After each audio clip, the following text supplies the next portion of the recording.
And welcome to another Humboldt Tea Time, and we're here again in the Eureka Visitor Centre. Thank you so much indeed to them for having us as their guest today. It's always great to be in this beautiful facility. And our guest today is a very well-known local celebrity and writer, Mr. Barry Evans.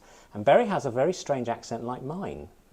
Is that something you affected, or are you from the same part of the world?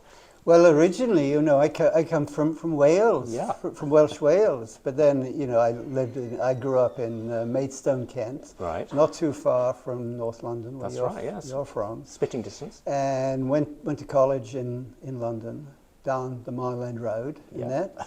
So, we're Well, because we have we're two comrades Brits, in actually, I arms. think are you our second or third Brit guest? I can't remember. Anyway, Well, I thought we'd have something different today in terms of tea. This is Thai tea. Oh, jolly good. And I have no idea what it tastes like.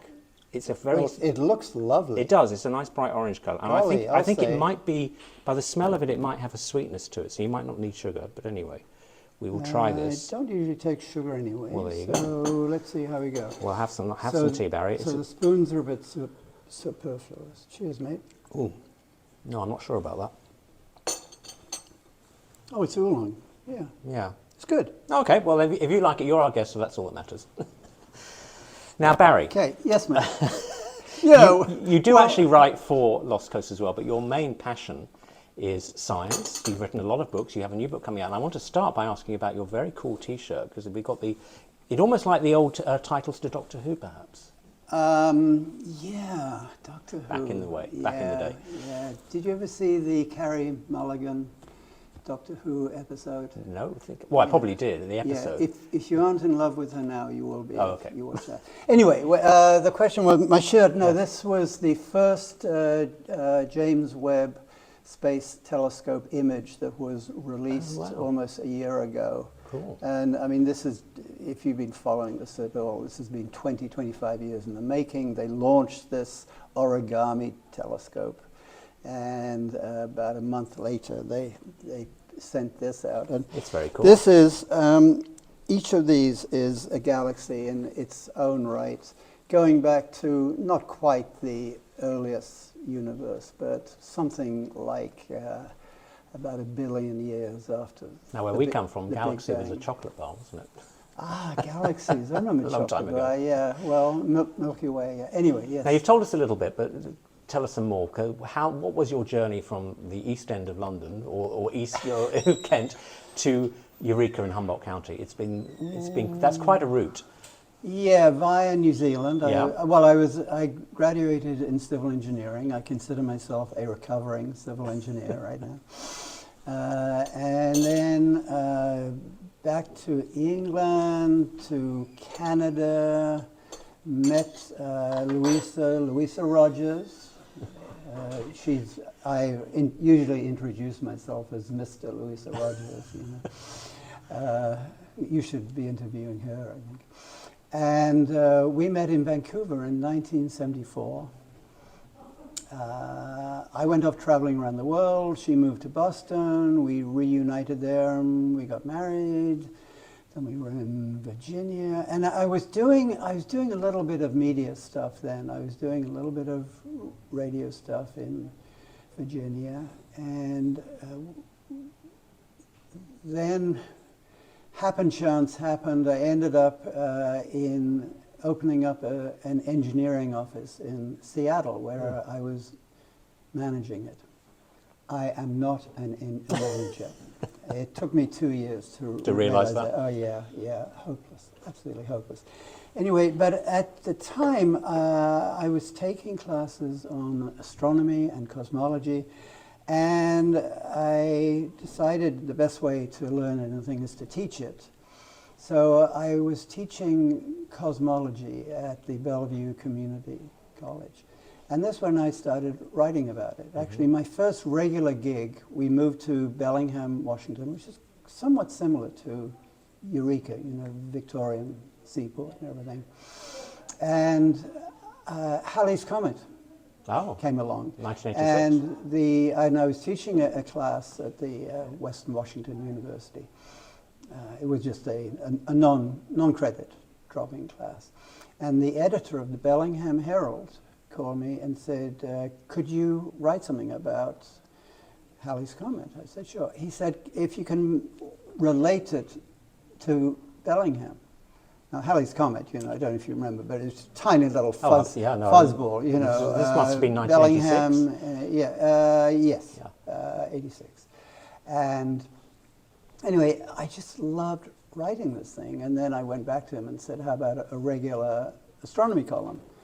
And that led to, eventually, this is about 5 years later, can everyone see this? Still in print, I assume. This is available from all local bookstores? Well, if you go onto Amazon, okay. you can get it for about $5. Oh, okay. Plus shipping. Oh, I've got to tell you, though, 2 days ago, I got this email from two sisters in Chicago saying, are you the Barry Evans who wrote Everyday Wonders? Because my sister and I just found it in a secondhand bookstore, and we love it. Are you still alive? I get that asked all the time. So, yeah, you understand, right? So, I mean, this is 30 years on. This was 1993 that came out. Yeah, 30 years. So that was a bestseller for a science book. That sold 12,000. That's very good for a science, as you say. Yeah. McGraw-Hill. It was an imprint of McGraw-Hill. And anyway, one thing led to another. And the other thing was we ended up here in 2001. We're in the same apartment that we rented in 2001, just 2 blocks down the alley. But you split your time, don't you? You're not here all the year round. You also spend some time in Mexico as well. We rent here. We own a home in Guanajuato, Mexico. Mm-hmm. It's right in the middle of the country, 7,000 feet, UNESCO World Heritage. You show me pictures. It does look beautiful. Oh, it's incredible. It's night and day. I mean, going down there in November, when November here, the streets are empty, it's kind of gloomy and everything. You go down there and life. It's very colourful. Every day, It's like what's the Saturday Arts Alive here, but like every day, 24/7. So, and anyway, 2008, Hank Sims, who was then the editor of the Journal, North Coast Journal, put a note at the end of one of his regular little screeds that he'd start off the journal with, saying, is anyone out there a science writer? Because he'd had someone who started the field notes a year earlier who'd kind of gotten tired of it, and he was ready to do something else. And I wrote a column about the Andromeda Galaxy, which is a long way away. And went back the next week to see Hank. I said, would you like another of these? I could do these regularly. He said, yeah, but could you make it a bit more local? This is the farthest, tricky, but yeah. We're talking about the farthest naked eye object in the universe. So, anyway, that was 2008, and I started writing every week, and I was every other week for the journal. At some point, the journal said, we want to mix and match a bit, so we're going to go to every other week. And I had more words in my head. So I saw Hank out here and said, how about I write something regularly for you? And that was 436 Sundays ago. Wow. And these stories have now come together in the Humbook. Yeah, so... Which you're about to bring out Humbook 2. Well, yeah, it is out. Okay, so here we are. Is this our camera? Well, it is now. It will do. It will. Okay. So the Humbook is really, it's a compilation mostly of stuff that appeared in the journal. Mm-hmm. And I put it together, and damned if it didn't sell.